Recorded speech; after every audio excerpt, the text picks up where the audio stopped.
What's up, folks? Today I'm going to be showing you the game Mall Madness. This particular version of the game came out in 2004, and it is for 2 to 4 players, and it comes to us from Milton Bradley. Now, the object of this game, and it's a girly game of sorts, is you're going to try to be the first person to buy 6 items from this big mall and then reach a certain location to win the game. So, let us show you Mall Madness. Okay, everybody, let's go ahead and show you the Mall Madness game and the components. Let's go ahead and start with the board. This is a 3D board of sorts. There's 2 stories here. This is set up as a mall, obviously. You've got a whole bunch of shops here, some shops over here. You've got a department store here, clothing store here, and then you also have escalators that will take you to the 2nd floor, which will give you a whole array of shops over here. And again, there are a lot of different shops. Now, the really cool thing about the game is it's got these little entrance pieces here. It has a window piece here. It has the escalator rails, the stairs. There are a couple of sale signs that look like this, and there is also one clearance sign. What's going to happen is throughout the game, the electronic component is going to tell you where there's going to be sales and a clearance sale, and you're simply going to put the signs on those stores. Right here is what is called your shopping list. Now there's 4 different colors, and each color has 2 different shoppers, and you're simply going to pick one. Each of the shoppers has a different personality story here of sorts, and it doesn't affect the game at all. But if you look, this person would end up buying a teen magazine at a bookstore and this at a pet shop, so really that's just for the theme. But ultimately what you're going to see here is you're going to see 3 sets of prices: regular price, a sale price, and then the clearance price.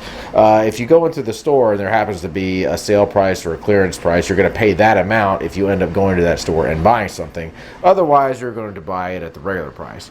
Now, what you're going to be trying to do is you're going to be trying to buy 6 different items. Then after that, you are going to go to an area of the store which the electronic device will tell you, and if you're the first person to get there with the 6 items, you're going to go ahead and win the game. I'll go ahead and turn this thing on real quick. It's Mall Madness. The enter button when I call your caller. Alright, and I'll tell you about these 2. Blue. Green. Yellow. I'm just entering blue and yellow, and these are the cash cards. You're going to basically be using these just to put in the machine anytime you buy something. This is not an electronic device. This simply is just you're just going to use this here for the ATM to get money, and anytime you buy something, you're just simply going to slide it in there like so. There's a clearance at the pet shop. There's a sale at the jewelry store. And at the card shop. Okay, so there's a sale at the jewelry store, at the card shop, which is over here, There's a clearance at the pet shop. and a clearance at the pet shop. So I'll go ahead and start that up, and the pet shop is over there. Alright, now right here are food tokens, and you're going to collect these anytime you go to the food court, which are these little umbrella spaces. There's a food court here, and there's also a couple of shops that you can also get food at, like the movie theater and Jimmy's ice cream shop. And anytime you go there, you're going to go ahead and pick up one of these. Now you can only have 2 of these at a time. Basically what these are going to do is going to add 3 movements to your total movement. So if the machine tells you you can move 8 spaces and you play a food token, you'll be able to move 11. So let's go ahead and get started here and just kind of show you how this works. Blue, move 9. So now Blue, who is over here, is going to move 9. She's in the parking lot, so the entrance will count as 1. And you'll be able to move horizontally and vertically, not diagonally. And you're also only going to be able to move through these entrances over here. You're not going to be able to move through the wall. Also, as far as movement goes, if you want to go up the stairs, that counts as 1 and then 2. There's also elevators over here that you can go up, so you can go up here, and the elevator will also count as 1, and you will simply go up to the 2nd floor like so. So just for fun, let's just go ahead and say I make my way over to the clothing store. So I'll go 1, 2, 3, 4, 5, 6, 7, 8. So I'm at the jeans scene over here, and I'm going to go ahead and look to see how much it's going to cost me to buy some clothes. The jeans scene is right over here, and right now I will be paying $40 to get some pants. So let's just say I decide to go ahead and get some pants. I'll take my card and I'll put it in the buying thing here. You'll hear a little ching, and then I'll go ahead and pay the money, and then I'll go ahead and put a check mark on the jeans spot over here, just to say that I was over there and I bought something for here, as you can see. And that will end my turn. So then I'll go ahead and hit enter. Now, this machine will also do more than just tell you to move. Like it told me, it just said to move all the shoppers over to the ATM, and so everybody's going to go ahead and withdraw money from the ATM.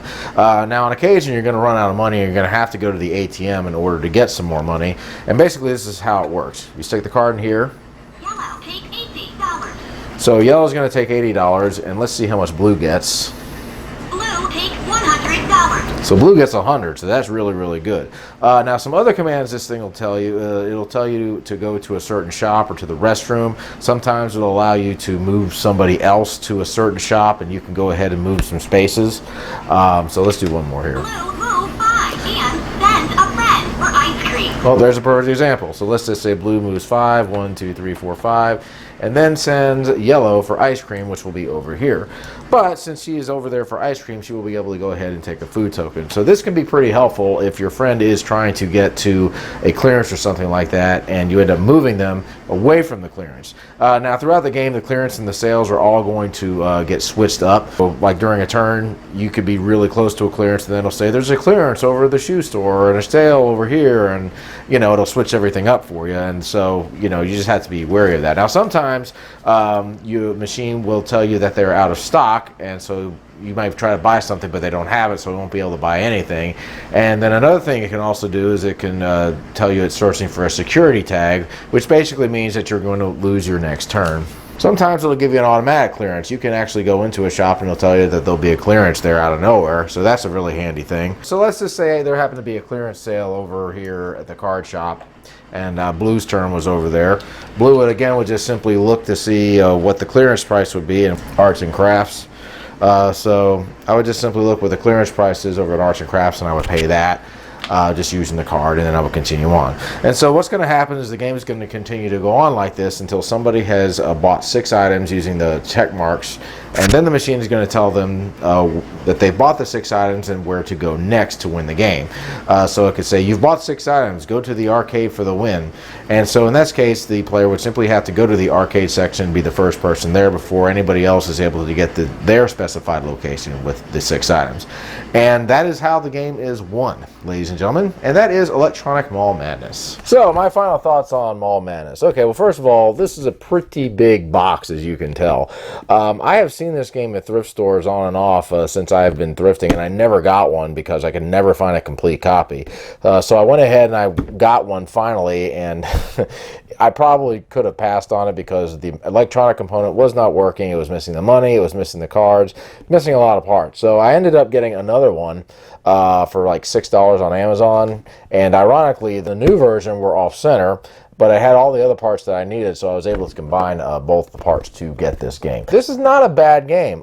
Definitely, I think if you're like a young teen girl or something like this, you probably would like this game a lot. The theme of this game is really, really good. Like the way the mall looks. I love the two-story idea and the stores and everything like that. And it's cool that they gave all these girls personalities. There's actually, I think, a couple of male shoppers in this game, too. So if you're a male and you want to play this game, you actually can play this game. So good deal.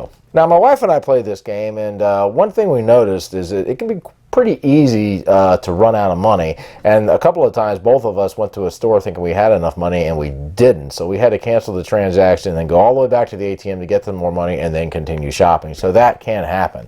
I like the way the sales and the clearances switch up during the game, because you could be a couple of spaces away from the clearance shop and then all of a sudden it'll switch over somewhere else. And then there's other times when I was in the store where it was a clearance and they said that they were out of stock, so I lost my turn. So this game does a good job of kind of keeping you guessing. It's an easy game. It's a fun little game. If you wanted to make the game more challenging, all you really would have to do is give people less money, say $100 instead of $150. And buying stuff, it's not very difficult. It's a really easy game to learn. Would I recommend this game? Well, now, I know this game has been around for a while. I think it came out in the 80s, and the 80s version is worth some money.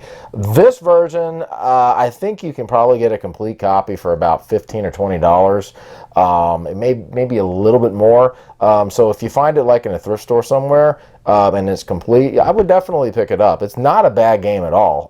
I enjoyed playing it, but this is obviously not a heavy game. This is a very light game.